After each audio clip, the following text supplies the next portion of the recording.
Anyone who's taken a few criminology courses or paid attention to the news or crime shows know that police have an escalation of force that they're allowed to use.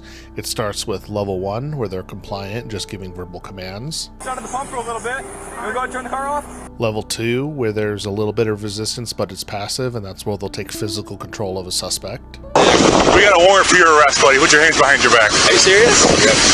Level 3, actively resisting, where they need to deploy a chemical agent like pepper spray to try to get the subject under control. Put your feet in. You put your feet in? Good. There you go. I mean, look it up. Level 4, where the suspect is a danger to themselves or someone else, so they deploy something like a taser or other less lethal options to try to get them in compliance. Put it up. And level 5 is lethal force. Where are you, dude? Who are you? And for some reason, in 1985, the Philadelphia Police Department decided that C4, thrown from a helicopter, was an appropriate reaction to resisting suspects. Hello everyone, and welcome to Hydra Thoughts. And today, I'm thinking about the 1985 Move bombing. This situation is a tragic and horrific act committed by the police department.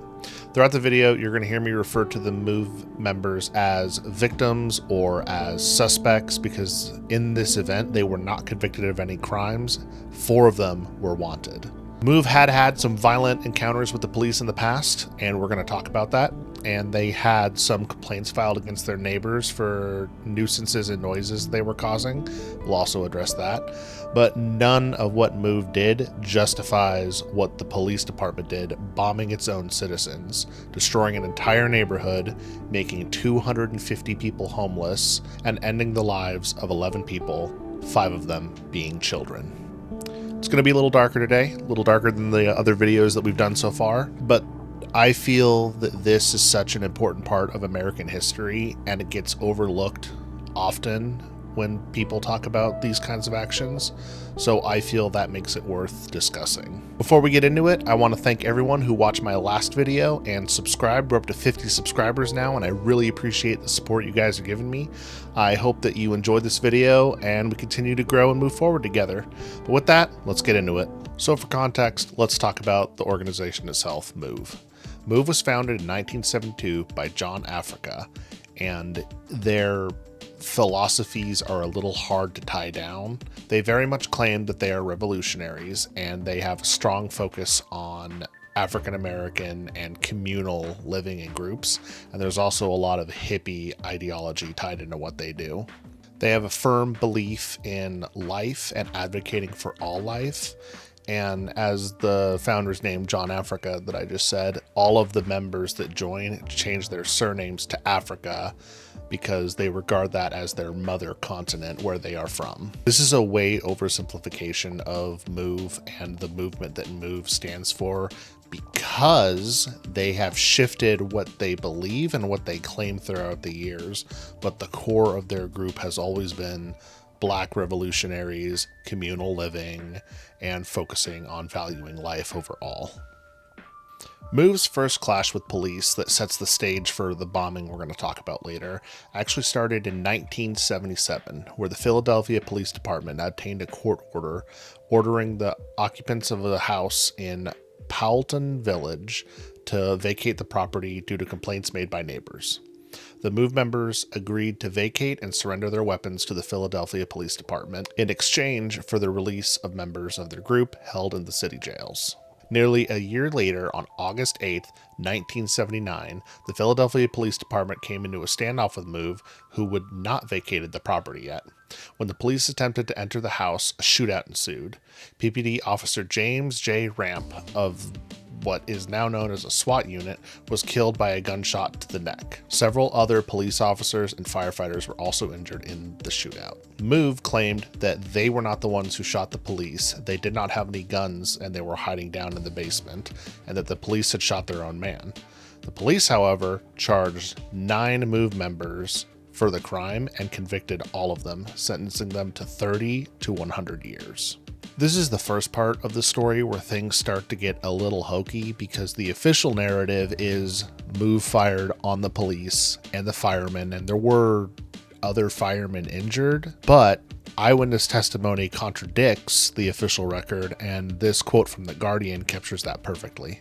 Eyewitnesses, however, gave accounts suggesting that the shots may have come from the opposite direction to the basement, raising the possibility that Ramp was accidentally felled by police fire. MOVE members continue to insist they had no workable guns in their house at the time of the siege. Several months earlier, in May 1978, several guns, most of them inoperative, had been handed over to the police at the MOVE house. However, prosecutors at the trial of the MOVE 9 told the jury that at the time of the August siege, there had been functioning firearms in the house. So we have an example here. Official story versus witness testimony doesn't really match up. It's a little odd and suspicious that this happened, but it's what sets the stage for what MOVE does when they move into their new house in 1981 when they occupy 621 Osage Avenue in Philadelphia. When MOVE moved into this new row house, they first boarded up all the windows so that you couldn't see into the house anymore, and then on the roof they built a bunker so they could protect themselves for when the police came, and they set up loudspeakers and they would chant all throughout the night and during the day for the release of the MOVE 9 from that previous incident we talked about.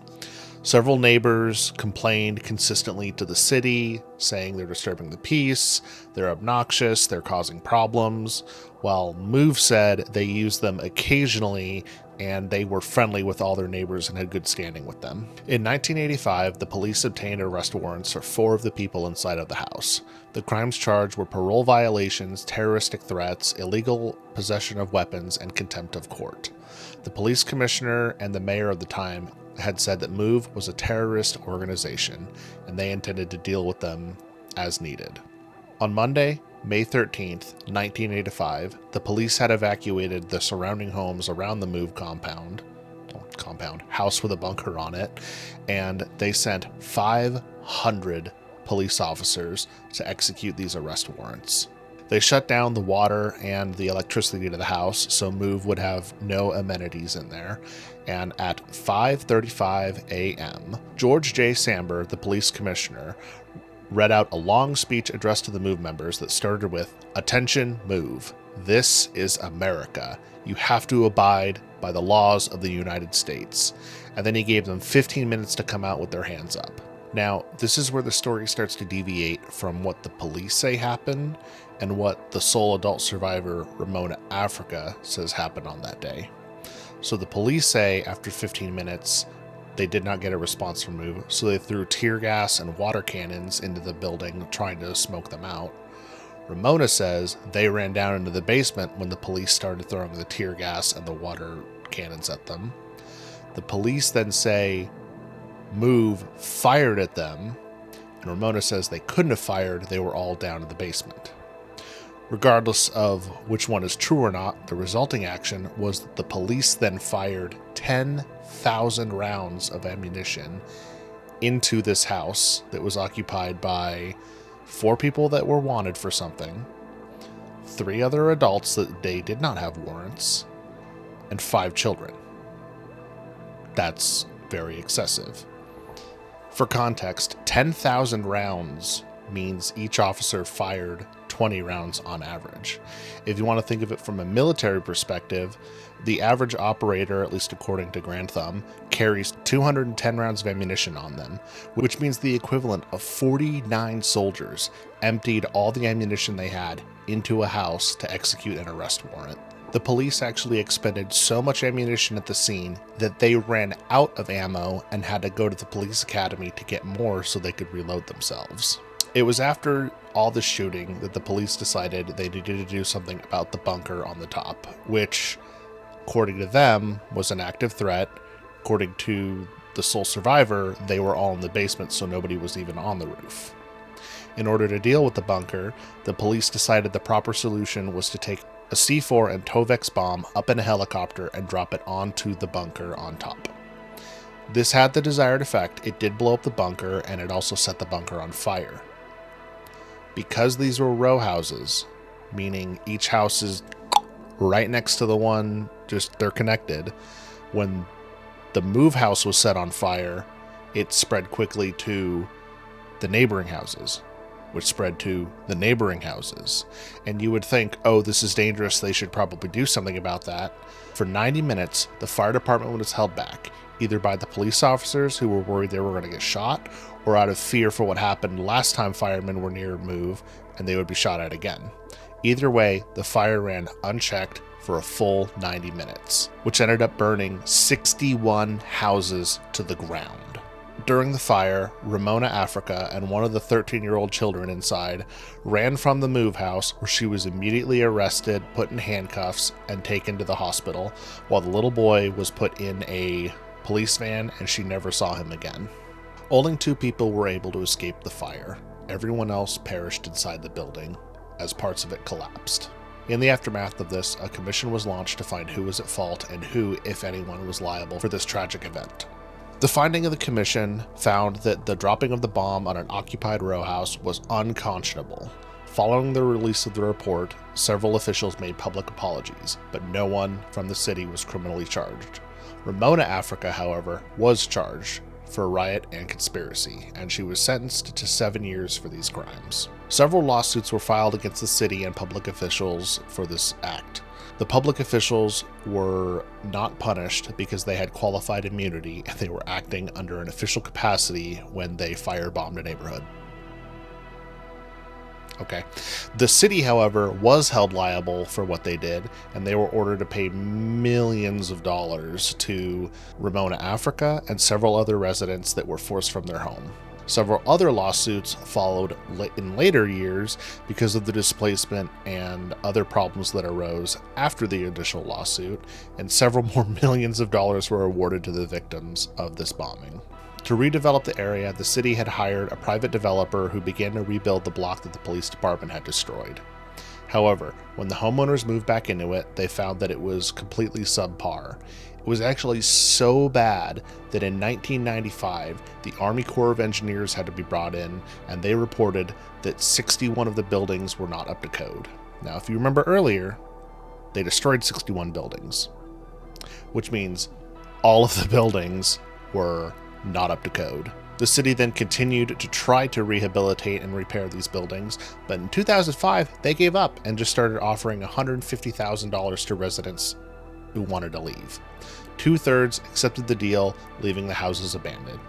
In 2016, the city government committed to rebuilding it once again, and in January 2023, a member of MOVE and great-grandnephew of John Africa purchased the house at 621 Osage Avenue with the plan to turn it into a memorial.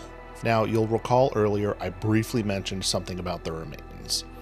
The remains of some of the MOVE members were taken from the bombing site and were given to a university to be used as real bones for college studies.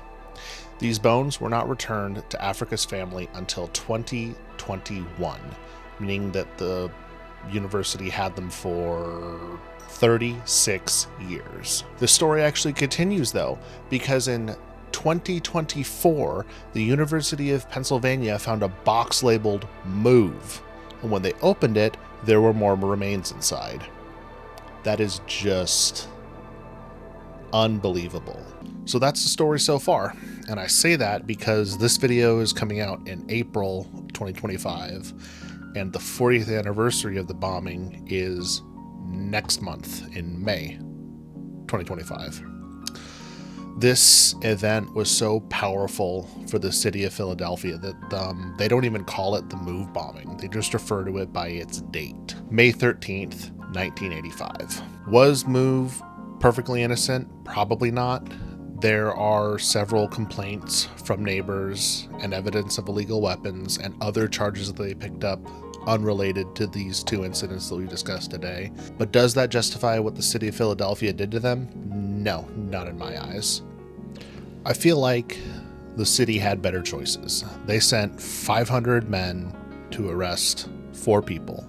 They had already cut off the water and power, so I feel that the more appropriate action would have just been to wait them out. Eventually they'll need food, eventually they'll come out. There could have been a much more peaceful resolution to this instead of turning the streets of Philadelphia into a legitimate war zone. I know I'm going to be keeping my eyes on the news next month to see any new developments or what happens on the 40th anniversary of this tragedy.